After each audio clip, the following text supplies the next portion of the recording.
What's up, everybody? Trey Biddy with HawgSports.com, HawgSports.com. An action-packed show for you today for an action-packed game coming up, a turning point potentially for Arkansas Razorbacks, an opportunity at least against the number 16th ranked Oklahoma Sooners in Stillwater. We're going to be joined by Danny West to help us break down this game, Connor Goodson as well. Danny's going to help us with a little bit of recruiting stuff going on lately, maybe some matches with Oklahoma State and Arkansas for recruits, and McClain Baxley at Go Pokes 24/7 is also going to hop on with us. All that and more on today's episode of Hog Sports Live.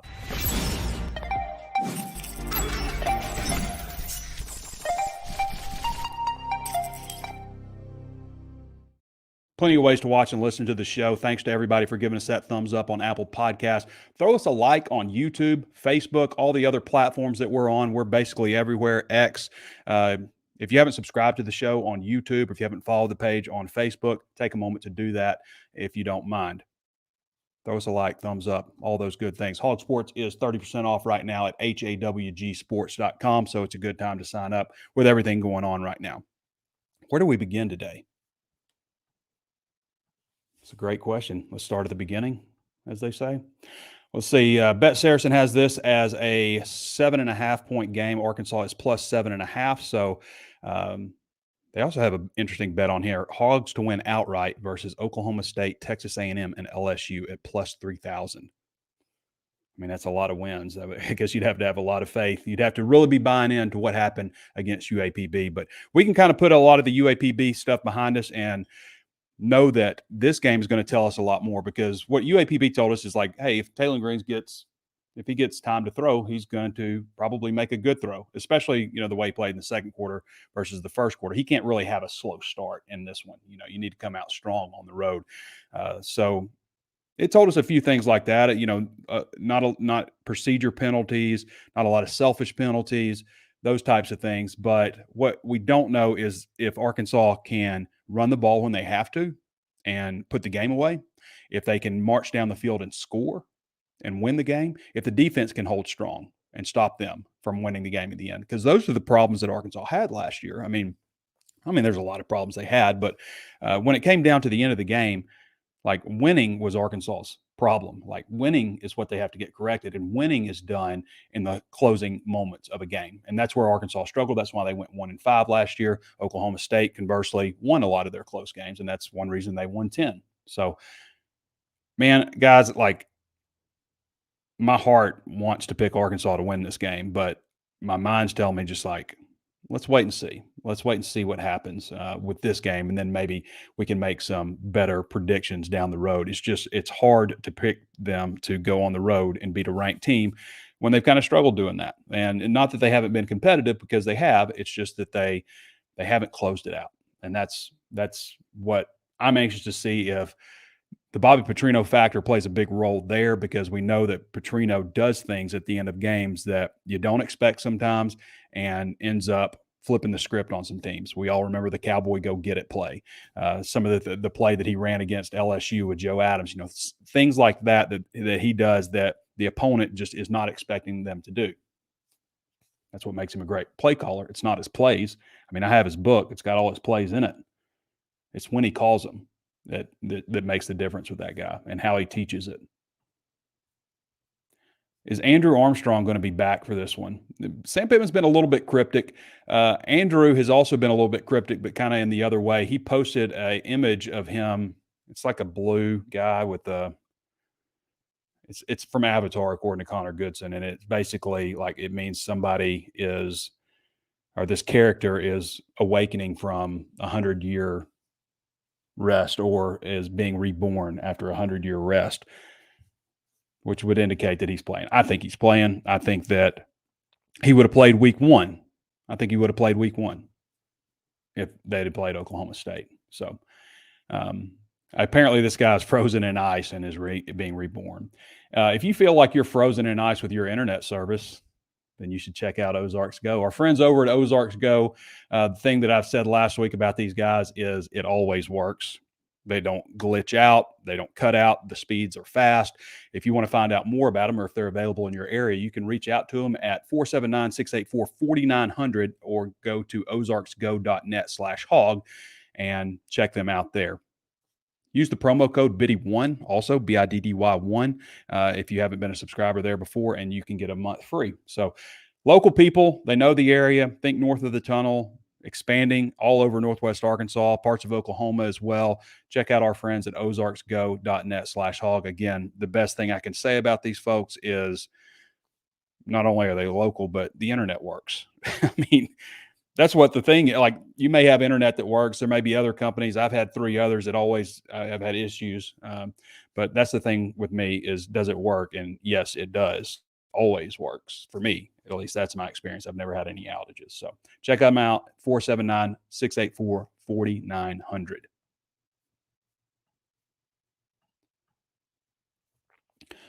Just taking a quick look at Arkansas, the offense versus Oklahoma State's defense. Oklahoma State, gave up quite a lot. Like, people talk a lot about Oklahoma State this on offense or this, what they're going to be able to do. And I mean, yes, they return a lot of veterans. They return a lot on the defensive side of the ball. On Connor Goodson's article, no shortage of experience on Cowboys defense. They returned 10 players who started a game and 27 Lettermans from last year's defense. This, however, is, and a lot of Arkansas fans will say, hey, last year was last year. Last year was last year. And they're right. There's 55 new players on Arkansas's roster. It's a very different tale between these two teams. Arkansas bringing in a total of 55 players. 16 of those are walk-ons. It's like, 22 transfers or something like that. 17 recruits, something like that. Anyway, it adds up to 55, whatever it is. And so Arkansas did things a lot differently in terms of bringing in help from the transfer portal. Oklahoma State, they only had like 8 transfers come in, or maybe less, but they were like 65th or something in the transfer portal rankings. Arkansas was in the top 25, I believe. So quite a different approach to how things are done. And me personally, I think in this day, you have to go out and get transfers. I mean, like, look, Clemson, for example, has been very hesitant to go out and get transfers, and they've suffered because of that. Oklahoma State is, relying on players that are within the program, and they have some transfers too from past years and stuff like that. I don't mean that, but just very different, approaches. Oklahoma State bringing back what they had last year for the most part, and Arkansas, conversely, relying on a lot of new players. But you look at this defense. They were 78th in scoring defense at 20.0 points a game. Total defense, 388 points a game. That's 96. This is out of like 133 teams or so. Rushing defense, 124 yards a game. Passing defense, 264. So like third down defense, there's a lot of big numbers here with Oklahoma State's defense. So keep that in mind. Arkansas, obviously, working in a lot of new players on offense. So it's an interesting matchup, I think. Bobby Petrino's offense versus their defense, which has been susceptible, which a lot of Big 12 teams are susceptible. So Taylor Green's got to get off to a better start. I thought this was an important note that he relayed. What I noticed in the UAPB game, and I wondered if he would do this, because when you're correcting things like a throwing motion and stuff, and it's in practice, like, you can think about the driving range, you're just striping them right over and over again. You get out to the course and it's different. It's hard to take the driving range to the course with you. And same with football. It's hard to take practice field to the game field sometimes. And players will often revert to things that are comfortable with them. And we saw Taylor a little bit with that kind of low looping throwing motion that Bobby Petrino's tried to work out of him, also throwing into the wind a little bit. But, sailing passes high, like that pass in the end zone to C.J. Brown, that stuff can't happen against Oklahoma State. They need to get off to a really good start, get some confidence going, get some mojo, and finish with mojo. Also, that's where it's at, because we've seen them do good things, good enough things, especially with the way the defense played last year, but just at the end of games, just not able to close them out. So start strong, finish strong, and then everything in the middle, just keep it close. Like I said, I want to pick Arkansas to win. I don't think I'm going to, just because of history. Like, Sam Pittman's still the head coach, and, Pittman does not have a great record these last couple of years in road games. I think that they can win. Like, I'm not saying like they can't win, because I think that they can.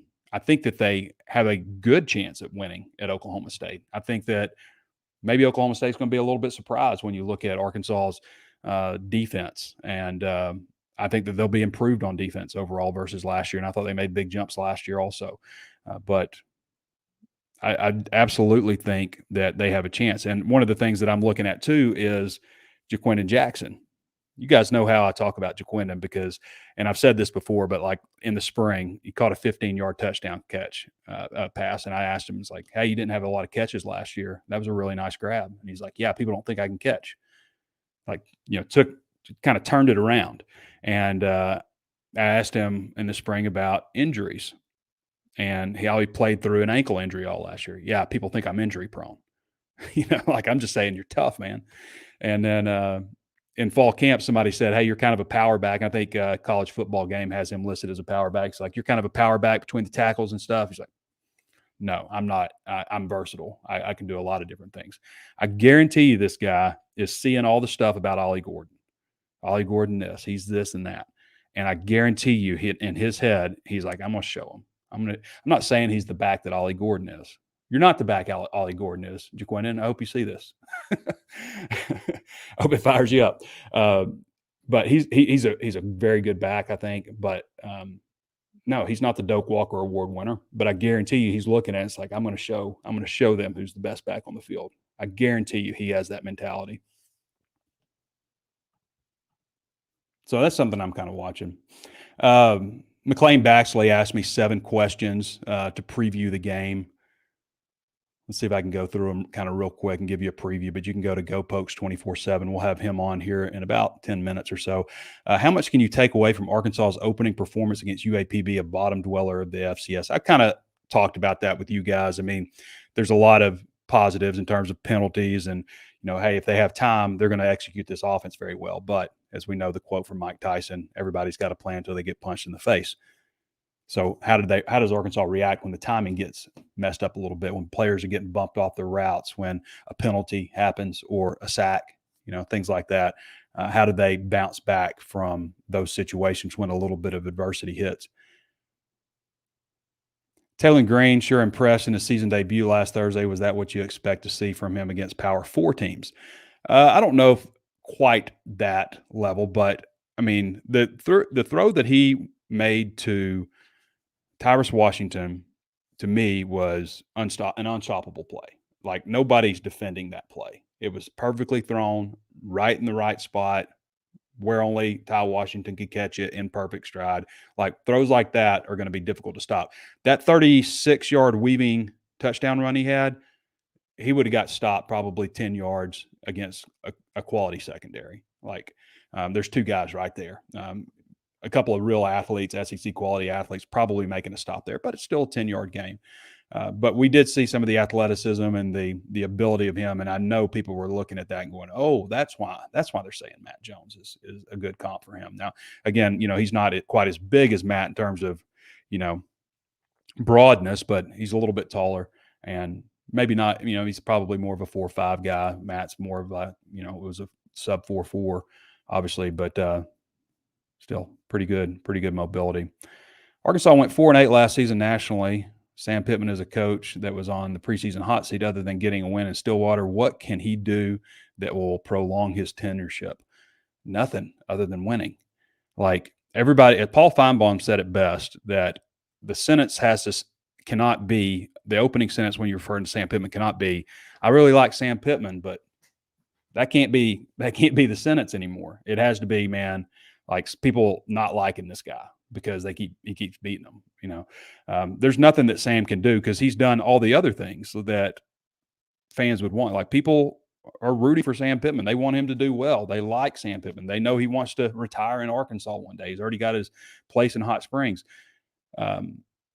There's nothing he can do other than win that is going to save his job. That's the bottom line. Like, this getting close kind of stuff, just not going to fly this year. It's just not. Like, yeah, you'd rather be competitive than just get your doors blown off like they did at the end of last season. But you got to win, and he knows it. I mean, they have got to win. And I've said before, we talked about with Danny the other day, the best possible outcome for this season is that they do really well and Sam Pittman keeps his job, because if Sam keeps his job, Petrino keeps his job. Travis Williams keeps his job. Marcus Woodson, Deke Adams. This recruiting class stays intact. You still have a chance with some of the in-state guys that left maybe because they didn't maybe think coaches would be here next year, So best possible outcome is for Pittman to do well this season, in my opinion, and not have a coaching change. Not that you can't go out and find a good quality replacement, but, other things have to happen before that, like no coach worth his salt is going to come here if the NIL situation isn't in order, like Arkansas Edge guys I know are out there working and trying to be creative and trying to figure things out, but and you may not like the situation with NIL in college football right now, but that's the situation we're in. And you're not going to get a coach if things don't go well without NIL. And you're not going to get players without NIL. You're just not. And you can complain about Pittman and, all this stuff. And the unfortunate thing is, it's on you, the fan. It's on, obviously there's other things like Bet Saracen's trying to get that deal going with the 50-50 raffle. And, that would cause, bring in a steady flow of income for Arkansas and NIL. There's, obviously big money boosters and stuff, but they need $10 to $14 million for football. They just do. If you want to have a good football team, that's kind of the cost right now. It just keeps kind of going up. Now the revenue sharing deal will help also balance things out, but you still need that NIL money.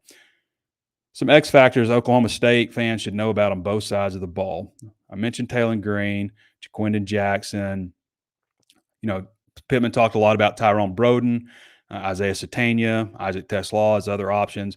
Luke Hasz is obviously an X factor. I mean, I think he has a chance to be a first-team All-SEC guy. When everything's said and done, is on his way to All-American honors, freshman, All-American honors in week 5. Of course, Landon Jackson, All-SEC guy. Jalen Braxton on the back end, Cam Ball, I think. And I'm intrigued to see how these linebackers continue to grow. Like who leads the team in tackles? Is it Xavier Sori? Is it Brad Spence? Is it Steven Dix? Do we see a lot of 3 linebacker sets against Oklahoma State? Because we know that they're also going to throw the ball. Very balanced team. Now, when they run the ball, it's Ollie Gordon. They averaged 155 rushing yards a game last year, and he ran for 1,700 yards plus. So most of the carries are going to Ollie Gordon. They're not racking up 200 plus yards of rushing. It's just Ollie Gordon is their rushing attack, And he finally asked me, how do I see the game playing out? I've got Oklahoma State 31, Arkansas 27. Man, I want to pick Arkansas. The line is plus 7.5. I think it'll be a close game. I think it'll be a battle. I want to pick Arkansas because I think they can do it. I think they can get it done. I really do. I think that they can get it done. It's just, I got to see it first. It's kind of like the Missouri game. I'm not picking them to win in Columbia this year. Probably no matter how the season goes, I'm not going to pick them to win in Columbia until I see it. So the first time that they win in Columbia, I'll have picked it wrong. That's kind of how my brain works sometimes. All right, we're going to hop over and get to Connor, or excuse me, not Connor. We're going to get to Connor next. We're going to go to McClain first. So McClain Baxley is a beat writer over at Go Pokes 24/7 and has been with them for a while. Does a great job. You can read his content and you can follow him at McClain Baxley on Twitter. Where are you at, McClain? There we go. See what he's got to say about the game coming up. Maybe he's got some advice on where to eat too. I hear Eskimo Joe's is a good place. Paging McClain Baxley. Your call has been forwarded to voicemail. He's not picking up. Okay. We're going to give him another try.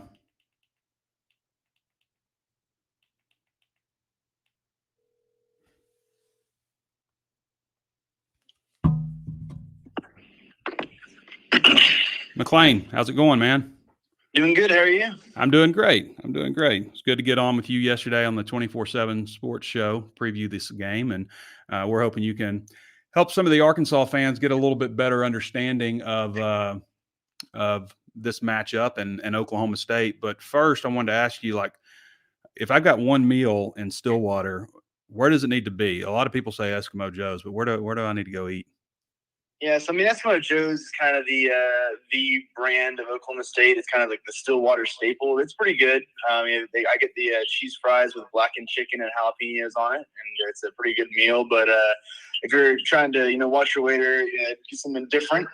Golden Dragon, it's a Chinese joint on the main street of Stillwater. It's pretty good. I like that place a lot. Trying to think what else. There's a Mexican restaurant that I'm going to tomorrow night, Mariachi. It's off the golf course. It's just a typical Tex-Mex place. I'm just not sure if Stillwater is known for its culinary skills, but there's a couple places that fans enjoy going to. But I think Golden Dragon is probably the place that sticks out the most. Yeah, I've had that mentioned also, so maybe consider that one also. Hey, jumping right into it, McClain, what's the latest with the injuries? Any suspension? Any guys coming back from injury? What's that report right now for Oklahoma State? Yeah, so Oklahoma State made it through fall camp pretty good, and through the first game pretty good. There a couple guys they're missing is linebacker Justin Wright. He's on the 2-deep preseason and this week, but he is dealing with another knee injury. He missed almost all of last season with a knee injury. He's a transfer from Tulsa, an added depth guy at linebacker, but he's unsure about Saturday. We'll see if they're trying to get him back sooner than later, so that he can play in this final year of college eligibility, but I'm not sure if we'll see him on Saturday. Mm-hmm. And then a couple of receivers, Dwayne Lofton, a Virginia Tech transfer, missed the first game last week. He injured himself in fall camp. So we haven't seen him since the first couple of days of practice, but he's a guy that's expected to come in as a slot receiver and provide depth in the room. They kind of used Gavin Freeman, the OU transfer, more last week in that position, backing up Brendan Presley. So we'll see if they use him this week or if they're kind of holding him off for a conference play. And then Jalen Pope, another receiver that missed time last week, and we'll see if he's a guy that I don't know if he would have seen the field anyway without the injury. And then the other guy that we learned on Monday, Jason Brooks Jr., he's a veteran offensive lineman, transferred in from Vanderbilt a couple years ago. I had him as a starter. He started a good bit of last year. He's kind of dealing with some injuries as well. Gundy told us that he's not going to be going for a bit. He injured himself in practice, and they're kind of holding him out until absolutely necessary. So Jason Brooks, another guy that will be held out Saturday. But other than that, they're good to go. No suspensions, no long-term injuries or anything that we're aware of right now, and the Pokes look good to go. McClain Baxley joining us again. You can follow him at McClain Baxley on Twitter, X, and you can also read his stuff at GoPokes 24/7. So what are the best qualities of Alan Bowman, Oklahoma State quarterback, and is there maybe any areas that Arkansas could exploit with him possibly? And I don't know, how does he compare to like Brandon Whedon and Mason Rudolph, some of those former greats at Oklahoma State? So I don't know if it's even possible for him to touch, Brandon Whedon and Mason Rudolph's status in his final year here in Stillwater, second year in Stillwater. But he's a guy that is both a game manager. He's able to, do little drop off, the quick slant passes, quick, get the ball out. And but he's also capable of hitting that deep ball. We saw a couple times last Saturday. He hit Rashad Owens for a big touchdown. Then he had a perfect pass to John Stribling. Stribling dropped it in the end zone. But he's capable of doing that too. One of the things that he wanted to work on this offseason was his just, capability and staying in the pocket. Oftentimes last year he would throw the ball away or, throw an interception or try to just do too much. And, it's only been one game, but we've seen those improvements. He trusts his offensive line. He trusts himself to just kind of stay in the pocket, go through his reads and make the accurate throw and make the right throw. Mm-hmm. So that's something that he's definitely improved on this offseason. I think, one of the things that you kind of worry about him is if, if he's forced to throw, if Arkansas loads the box, with 4, 5, 6 guys there to try and stop Ollie Gordon, can Bowman make those throws that he needs to, not when he wants to? I don't know if he has that, capability to really, thread the needle and find guys he leads guys a lot. We saw that last week against South Dakota State, kind of leading guys out, and, they had to kind of adjust on the fly. So he's not as, pinpoint as a passer as we've seen both at Oklahoma State and elsewhere. But those are things that kind of stand out. Again, he's definitely made improvements from last year. Again, it was just one game against an FCS team, but it seems like he's on the right path to getting where he needs to be. One of the things I think is different about these two teams is just how they close out games. Arkansas was 1-5 in one-score games last year. I believe Oklahoma State was 4-1. So flip the script entirely.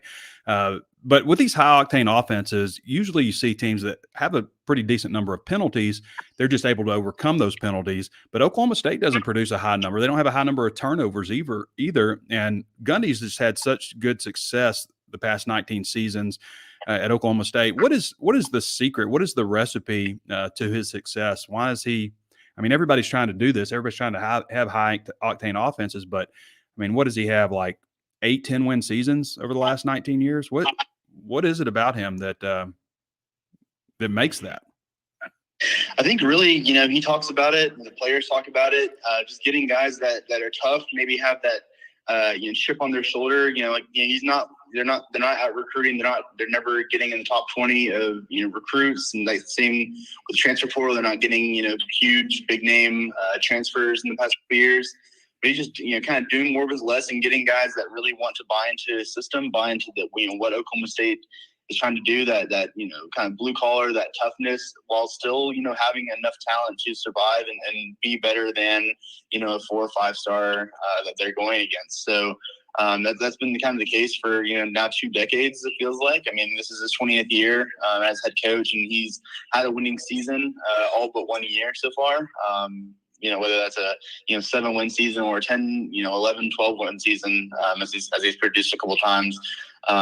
It's just been so consistent. I think it's something that a lot of coaches want to be able to do. Obviously, I mean, we don't see many coaches that stick around at one school for 10 plus years. We don't see a lot of coaches and programs win at the caliber that he has, wanting their 3rd in the country in consecutive winning seasons behind Boise State and Wisconsin. And Boise State playing in inferior conferences, and then Wisconsin has been a division that's not as competitive as some of the teams that Oklahoma State's played over the years. And so just being able to consistently win with not 4 and 5 star talent has just been something that's Gundy's been really good at. And I mean, it doesn't sound like he's slowing down anytime soon. Yeah. Well, I don't mean to say this is inconsistent, because he's been very consistent, but these are like just kind of the outlier games. It just kind of stands out a little bit. You don't see many 10-win teams that lose 33-7 like they did last year to South Alabama, or go on the road to UCF, which was a pretty average team last year, and get beat 45-3. And you look at that 2022 season, they beat Texas, and then they go on the road in the Sunflower State and lose 48-0 to Kansas State, and then 37-16 to Kansas. Like, what are the explanations for those games? Those just seemed like bizarre, and like 41-17 to Texas Tech back in 2019, like where, and that was a 5-win Texas Tech team. Like where do these games pop out of? It just seems kind of bizarre to see those numbers sometimes. Yeah, I mean, it really is a crazy trend. We talk about the 10-win teams and just having so much success, but then, like you said, when they lose, it seems like they lose by wide margins. Like you said, last year they went 4-1 in close games. That one loss was to Iowa State when it was the first game after the 3-quarterback rotation. So, I mean, there's different.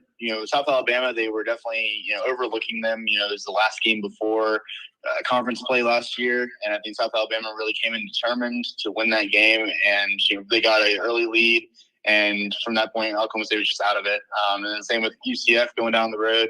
Like you said, they came in with a 5-game winning streak last year, and went down to Orlando. It was a rainy game, but it was rainy for the Knights too, and they just had a couple of big throws and a couple of big runs that really just put the Cowboys out of the game early on, and they never really were able to come back. And I think that's something that happened against Kansas State too. Just getting hit early back in 2022. I mean, it's just a bizarre trend that we've seen, for 5, 6, 10 years now of these games where, like you said, they beat Texas, and then the next week they go on the road and came and score a touchdown. So it's something that I don't think Gundy's proud of.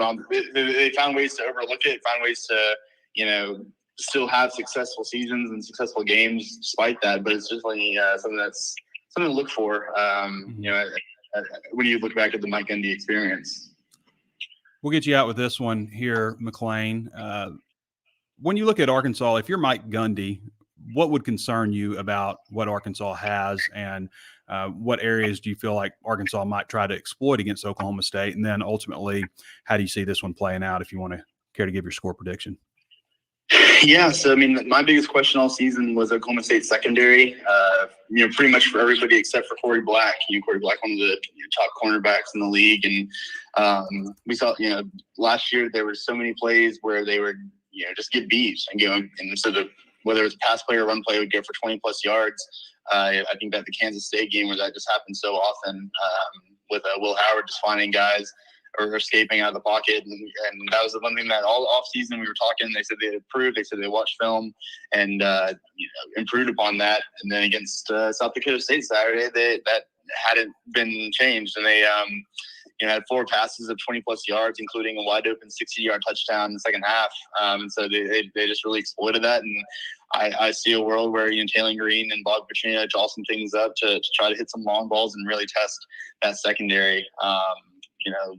Early on, and maybe for all 4 quarters, just continue to test them and make them shut you down, make them utilize these guys that have 1 or 2 years of starting and playing experience now, make them step up and take the game from Arkansas. And I think that there's gonna be a lot of points on Saturday. I think both these offenses are talented and have a lot of athletes on all over the field. But I think Oklahoma State, will be able to, Ollie Gordon and that offensive line will just continue to work down Arkansas's defense and kind of, run away in the second half.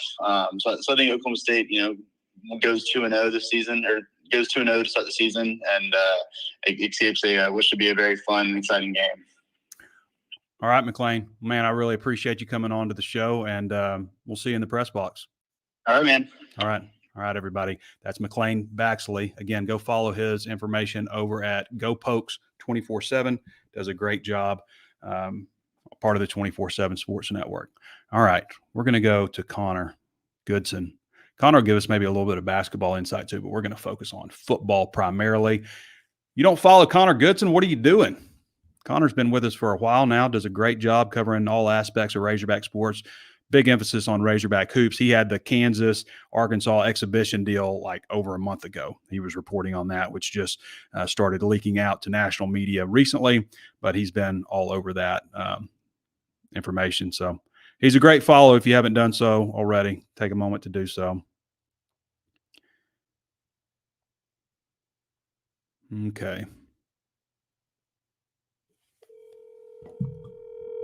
Paging Connor Goodson. Connor, how's it going? What's up, Trey? Appreciate you having me on, and it's always nice to talk to the beautiful people here on HawgSports Live. There you go. There you go. Your audience there. Hey, yeah. Connor, let's just jump right into it, man. We always talk about, what are the burning questions for this game? What are the keys to victory? The number one and most blatantly obvious is Ollie Gordon, the Doak Walker Award winner last year. Can Arkansas slow this guy down? Yeah, that is the $1 million question on Saturday. I really think South Dakota State, all things considered, I know he had like 28 carries for 126 yards and a couple touchdowns, but I thought that they did a decent job, containing him. It was just kind of giving up the other stuff. Like Sam Pittman talked about it in his press conference. I've heard you talk about it with Danny. That little fade route, lulling defenses to sleep, and then with heavy doses of Gordon, and then just hitting them over the top in the passing game. I think Arkansas is better equipped, and I believe that talking to the guys, hearing them in the press conference, it sounds like it's kind of been an emphasis. So I really expect them to be a little bit more focused on not getting lulled to sleep and still having enough wherewithal to have bodies around Gordon, because it's not going to take the arm tackling that we saw a few times last week, which was kind of disappointing. Yeah. You're not going to be able to arm tackle him. You're going to have multiple bodies around the ball, and that's what it's going to take to slow him down. I mean, you can't stop him. I'm expecting him to still eat and get his, but it's about stopping everyone else and making him beat you by himself. Yeah, you can't, as you said, the arm tackling can't happen. You've got to press the hip. You've got to, you got to break down on this guy, make him, stay inside, and don't let this guy hit the outside on you. And what I would say to Arkansas fans is, like, if you're watching on TV and you see players flying over the pile and a lot of white jerseys on the screen, that's going to be a very good sign in this one. If you see guys kind of pulling up like, oh, he's got it, that's going to be a problem. Like, you got to keep this guy 3, 4, 5 yards, not 30, 40, 50 yards. And the way you do that is by being sound as a tackling team and gang tackling this guy. That's just how it is. Yeah. And with the iPads on the sideline, I mean, you start seeing guys pull up and not go after Ollie Gordon. I don't think Travis Williams and Marcus Woodson are going to really appreciate that. And we might see some fresh faces if they start getting scared to really lay the wood on Ollie Gordon. And you got to get out of camp. You got to get out of camp mode. Like, you know, what I saw from Oklahoma State a couple of times when I was watching their game against South Dakota State was there was a little bit of camp mode from some of those D-backs. Like, they didn't want to go to the ground. You know, they didn't want to dive, because you always hear in camp, hey, stay up, those kinds of things. So you got to be willing to get dirty and go to the ground. So next question, which Taylen Green are we going to get? We're going to get first quarter Taylen Green, or we're going to get second quarter Taylen Green? It looked like maybe Bobby Petrino gave him a little bit of constructive criticism at the end of the first quarter, and he kind of corrected some of the things with his throwing motion and stuff, and started dropping some dimes. Yeah, man. In that press box in the first quarter, we could all you could feel the air kind of be like, what is this? After a couple of throws, I think it was the back-to-back missed slant routes to Tyrone Broden, where he just was way off the mark. And everyone kind of was like, okay, what are we doing here? And then, you know, to his credit, Taylen Green settled down and really got into a groove and really led that last 2-minute drive, which was really, I think, for me, the highlight of the game, watching them in that 2-minute drill, just marching down the field. Obviously, his highlight run that evoked shades of Matt Jones and what he did at Arkansas. But I really thought that that second quarter, he was really composed. He really showed that he can, you know, settle down. And when it comes to him, he can be really accurate. That throw to Ty Washington, I know you already talked about it a little bit earlier.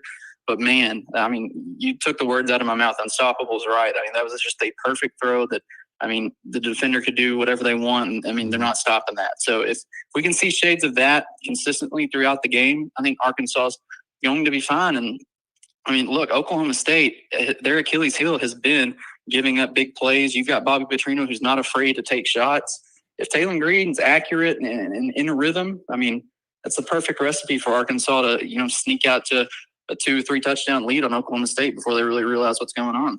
It's always fun to follow the emotion of college football, and there's no place better than like a game thread, like on the Razor's Edge on HawgSports. Yes. And there's a lot of grumbling about Taylen Green. People remember how the game ended, but like, you go back and look, you know, there was, this guy's not accuracy, you know, all this kind of stuff. So, I mean, my younger brother even texted me, and he was just like, after that first couple of drives, my younger brother texted me, and he was like, Taylen Green can't throw for crap. What are we doing? And, you know, I mean, it's just, and then afterwards he was just like, you know what, maybe he's not too bad. And it's just like you said, the emotion of college football and the roller coaster that it goes throughout a game. Is Arkansas going to be able to overcome the issues they've had with the offensive line? I've always brought this up, Connor, because it's like, you know, these guys come in and they're the starters, like, unquestioned. These are 3 new starters for you. You know, like, where's the push? Where's the competition? Where's the group of guys behind them that's younger that's pushing them? You know, the future starters on this team. So, you know, they're going to be able to overcome, like, not having a guy like Patrick Kudus out there. They seem to feel good with Marion Harris. Yeah, I mean, you bring that up, the push. Remember back in camp, me and you were both standing over by the linemen, and they're going through little one-on-one drills, and Pittman's kind of standing there. He's not really doing the one-on-one instruction. It's Mateo's kind of running the thing, but Pittman's sitting over there, and he's like, you know, a good rep, Carmona. And then immediately after, Harris steps in, and he's like, good stuff, EG. We might need to find some playing time for you, you know, kind of just saying that out loud for everyone to hear to kind of motivate Fernando. And I think that little things like that can really push guys. And from everything we've heard, Marion Harris has had a really great camp. They obviously they're not going to say that they don't like their guys. And you know, there's backups and stuff, but I do think that there's a big question mark with the numbers. Mateos is obviously concerned. We're all concerned about them only having now really 12 scholarship guys available with Kudus out. And so I think that, you know, this is going to be the first test. I don't know if they're going to be able to overcome it. Pittman mentioned it right after the UAPB game that they were kind of bullying Marion Harris at guard because they know that he's more natural at tackle. Mhm. And I think that that's going to be a real weak spot. And it's going to be interesting to see if Oklahoma State's new 4-man front that they're, we saw a lot of it last week against South Dakota State. And I'm sure we're going to see even more window dressing and more creative ways to get pressure on the quarterback. And I think they're going to target Marion Harris. I mean, there's no question about that. And I'm just really interested to see how this offensive line holds up. I think that they're much better, than last year, just talent-wise. Their first 5 that they're going to trot out, even with Marion Harris, I think is much better than what we saw last year. Mm-hmm. But, is that enough to keep Taylor Green protected, give him enough time to do what he needs to do, and let Arkansas, score enough points to pull up for road upset? I'm not convinced enough yet, but definitely going to be probably the one thing that I think will decide the game is can they give Taylor Green enough time to do what he needs to do, and then obviously Taylor needs to do his job, but it all starts up front. They got to protect him if Arkansas is going to produce big plays. 49 of South Dakota State's plays totaled 174 yards, and 6 other plays totaled 210 yards. That's Can Arkansas can they exploit this defense at all and generate some big plays? Well, and breaking that down even further, 5 of those 6 plays were pass plays that went for over 20 yards. So it again, Taylor, if he's accurate and hitting, Bobby Petrino is going to find some holes in that back end of Brian Nardo's defense. And last year it was a big question mark giving up chunk plays. Gundy was talking about it Monday. Their players need to have their eyes in the correct spots, and basically was talking about focus and how they can't lose sight of what the goal is and what their job is on certain plays. They need to be more disciplined. And I think that bodes well if we saw the numbers speak for themselves. Last year, they were not a good team at stopping big plays. And it's, again, a question this year if they can give it up. And you've got Bobby Petrino, who we all know is the king of taking shots. He's going to, get the ball to his playmakers. And I just really think it's the perfect recipe for Arkansas if they're able to give Taylor Green time, and if Taylor Green is up to the challenge and on his game, it's the perfect recipe for, I think, Arkansas to really make some hay targeting that back end of Oklahoma State's defense. As we know, last year Arkansas was a terrible home team. They were awful. They lost to BYU, who won 5 games. They lost 7-3 to Mississippi State. They were hammered by Auburn and Missouri at home. Just an embarrassing effort at home last year. But they were pretty good on the road. They didn't close out the games, but they were pretty good. Right. What do you think about Arkansas's chances taking the show on the road this year? And just, I don't know. You look at the schedule and you're like, man, that's 3 tough road games right out of the gate. But maybe that's better than 3 tough home games the way they played last year. Honestly, thinking about it, like when the schedule first came out, I was kind of like, you know what? It's not the worst thing in the world that Oklahoma State's a road game, considering how they've played under Pittman on the road. They have a 5-12 record in his tenure, and they were 1-5 in one possession games, which a handful of those were on the road. And they didn't close the job last year, but a team that loses to LSU in a night game in Death Valley by 3. They go on the road and lose to Ole Miss, which is a top 15 team at the time, in Oxford by touchdown. You lose to Alabama. Nick Saban coached Alabama in Tuscaloosa by 3 points. And this is a 4-8 team that went in there and did that. This team, by all accounts, is much more talented. They're better coached on the offensive side of the ball, we know. You're telling me that a team that was 4-8 last year goes into those 3 venues this year better than last year? They're not able to go into Stillwater and beat Oklahoma State. I'm not buying that one bit. I think that this team, if they're focused, now you said at the top, 55 new guys. Are those new guys going to be able to handle a road environment same as the team last year?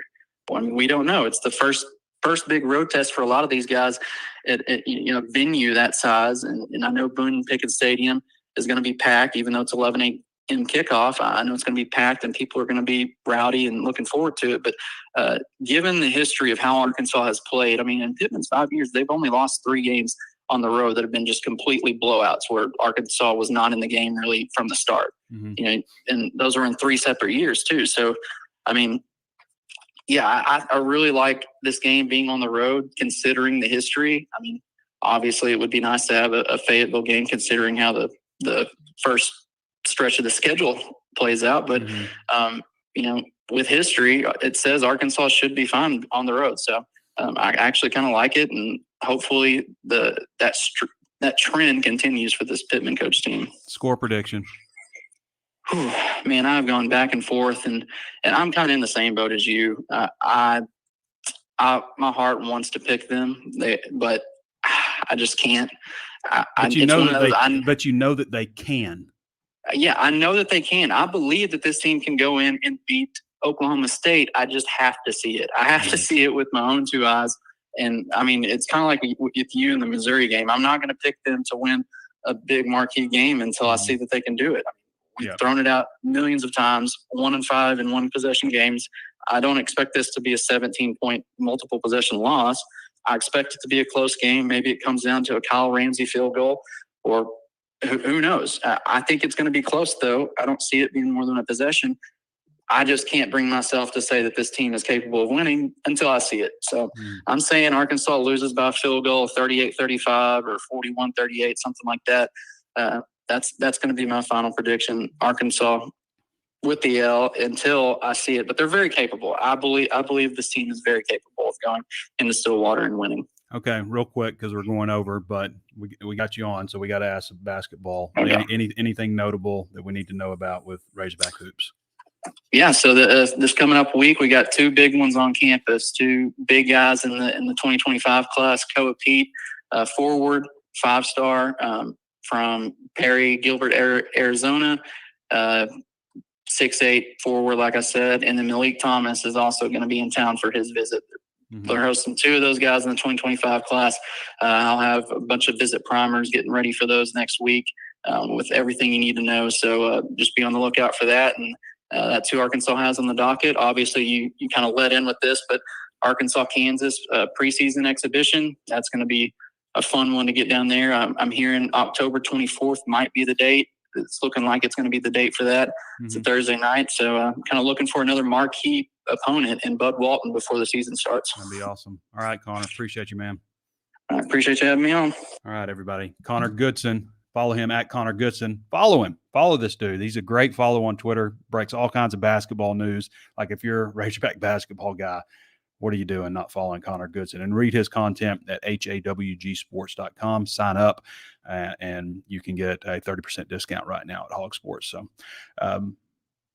yeah, he kind of feels the same way I do about a lot of this stuff. Following your heart, I'll tell you who's got a big heart. It is our friends at Ozarks Go. Man, they do a good job with their internet service. It just hums, people. Go to ozarksgo.net/hawg, HAWG, and you can use the promo code BIDDY1 and get 1 month free.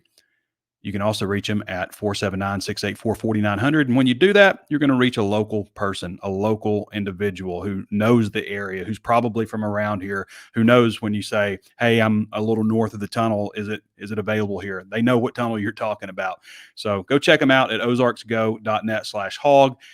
They offer several different tiers of internet service, multi-gig, gigabit, and even slower speeds, whatever's good for you. I will say this too. It's not like you're not going to have like a moment with your family where you're like, Dad, my internet's not working, or honey, what's going on? I can't watch my shows. The internet's not working. I don't know. Let me go unplug the router and plug it back in. You're not going to have those arguments with your family because the internet doesn't work and you're the one that's responsible for it because you paid for the internet. Go to Ozarks Go and avoid these fights with your family. It's an interesting way to put it, I guess, but there we go. Speaking of family, Danny West is part of the HawgSports family and has been with us for so long. Everybody knows who Danny West is, the best recruiting analyst in the country, and we're lucky to have him right here at HawgSports. Danny, how you doing, brother? Well, honestly, I'm a little bit under the weather today, but I'll tell you this, I'm more tough than I am sick. Yeah. If that makes sense. I was about to say, quit your bitching. Yeah. But that was perfect. That was perfect. Well, sorry to hear you're under the weather. Stay away That's all from right. stay away from the family so you don't The get show everybody goes sick. on. The show goes on. The show goes on for sure. Hey, Danny, I want to ask you a little bit about you've done a little bit of research in this Oklahoma State team. What are you thinking about these guys? Yeah, my duty was really taking a look at Arkansas's defense against their offense, right? Mm-hmm. So, I did a pretty deep dive on that. Sorry if it's echoey in here, Trey. No, I'm you're in good. I'm in a different spot today, but yeah, you're probably about the same as I am. You lay in bed all week and you think, all right, how do I really think this game is going to go, right? Every night. And then you think, well, it's probably pretty simple. It's really going to come down to Arkansas's defensive line against their offensive line and Ollie Gordon, right? They're not making it a big secret about what they want to do. They want to establish the run game early, try to keep it out of Bowman's hands. And, of course, when it is in his hands, he's getting it out really, really quickly. So probably not a game that you're going to rack up just a ton of sacks or even pressures. I could see him just trying to spit it out throughout the course of the game and frustrating you that way. But if you take away the run game, and I think they can, Trey, I feel like Arkansas has got the size and the depth. This is the defensive line we've been talking about since the beginning of the year, as a strength of the team. Yes. Let's go find out. We're about to find out real quick because these guys got, 5 6th-year seniors starting on the offensive line. Now, they're not all, it's not Georgia where everybody's 4 and 5 star, but they're a bunch of gritty, tough country boys, from around the region. That's just what they are. They're a throwback group. They want to get in there and fight with you, and that's where it's going to be decided. I think Arkansas can take away what they like to do, and if they can limit those big plays where Gordon, like he did last week, only getting 10, 12 yards at the most, if Arkansas can do that, I think they're going to win. Yeah. Okay. All right, Danny. Danny West thinking that they can do that. I always close my eyes, Danny, and try to envision, can I see something happen? Like I did with Calipari when he was first hired. People were saying, oh, he's burnt out. He's going to, all this stuff. And I'm just thinking, so can I envision John Calipari, a legend, ending his career just on a sour note at Arkansas? I couldn't envision it. I couldn't see it. And I close my eyes and I think about Oklahoma State just beating the dog out of Arkansas. I can't see that. I can see maybe I don't want to see that. I can see maybe a field goal at the end of the game for Oklahoma State winning it. I can see Sam Pittman talking about having him an old cold beer in the post game. I can't see just a rout. I try to, can I see it? And I do that all the time with trying to predict different stuff. And so I think it's going to be a close game. I think Arkansas is either going to win, maybe by maybe a couple of scores even, or it's going to be a close Oklahoma State win. I picked a close Oklahoma State win ultimately just because of, how things have gone. I'm the kind of guy too, Danny, that I'm not, I'm like, I want to see it. I want to see them, as I said in the show earlier, I want to see them win in Columbia before I pick them winning in Columbia, that kind of thing. Yeah, I'm with you on that. And I can't argue with anybody that would pick the top 20 team with a Heisman candidate at home, So I can't argue with you. I'm just with you on the aspect from defensive line standpoint. I think Arkansas can match what they do. I agree. But, man, that's really what it comes down to. Do you believe Arkansas can go on the road, not just play in a close game? We know they can make it a game. Mm-hmm. They've done it against much better teams. Can they win it? And, we talked so much about last year, and I'm the world's worst at it. I include history and trends probably way too much in predictions because it really doesn't matter what happened last year, does it? Right. And people remind me of that all the time. Yeah, absolutely. Yeah. So just looking at it from right now, we could talk about the team talent, composite rankings, and all that. But if you showed me 2 rosters now and told me to pick one, I know which one I'm picking. And, I'm picking it 10 out of 10 times. And I know Petrino just scored 10 out of 10 times. I'm going with the Hawks. What's your score prediction, Danny? Man, you know what? Early, a month ago when we made our preseason predictions, I kind of saw it as more of a defensive game. Not really defensive, but mid-20s. Mm-hmm. And, which is probably lower than people expected. But now I probably do think it'll probably take 30. excuse me, to get it done. So I'd probably go something, if I'm picking an upset, I'm probably going something like 33-30 Hogs. The question, Danny, is are you picking the upset? Not I am. if. I am. So Put me down. 33-30 is your score. We'll make it official tomorrow, I reckon, when our staff predictions come out. But yeah, put me down. I'm rolling with the Hogs on this one. Sticking with it. 6 a.m. Total spoiler. Those will be out. Danny, recruiting information. Sure. Yeah. What these two teams have battled for recruits recent years. Obviously, Luke was on. We interviewed him Tuesday, and there was a reporter for Oklahoma State that asked 21 straight questions to Luke. Oh man, I saw that. I wasn't sure if that was serious or not. And it's just all like, did you consider Oklahoma State? Did you go to visit? Did you like it? And he's like, no, I just really wanted to come to Arkansas. But this guy worked for the transfer portal by any chance? Exactly. Anyway, these two teams have battled for recruits, and you would expect that. I mean, they're just over 3 hours apart. It's kind of crazy they haven't played since 1980 also.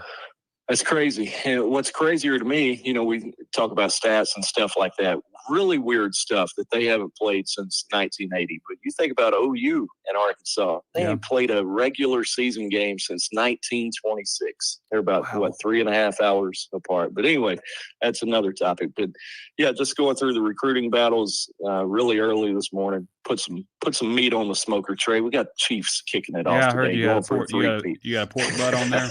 Yeah, that thing's rolling right now.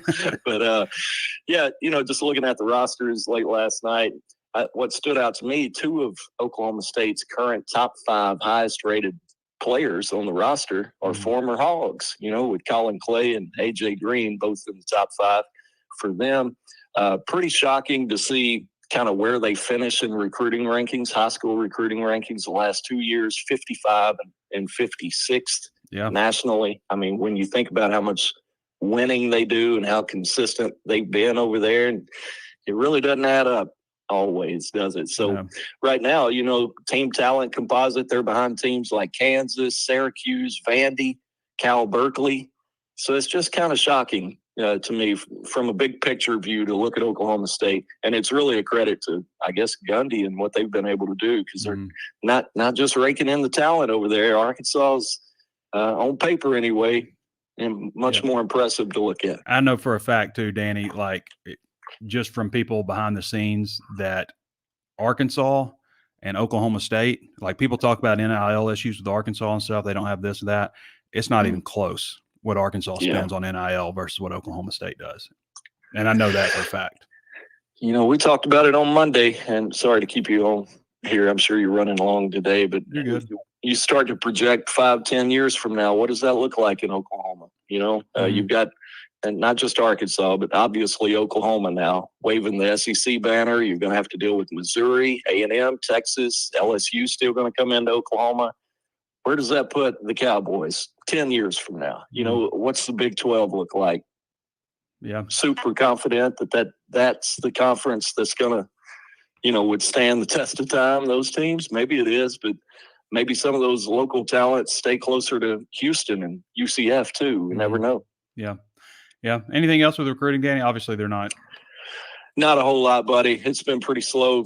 I'll mention summer months are such big months now for recruiting. That's right. It's shifted, and we can talk about that later. But Cohen Brown, new offer out of Waxahachie, Texas, 2026 wide receiver. Ronnie Fouch, really the only one lately putting out new offers. He's got maybe 5 or 6 of the latest.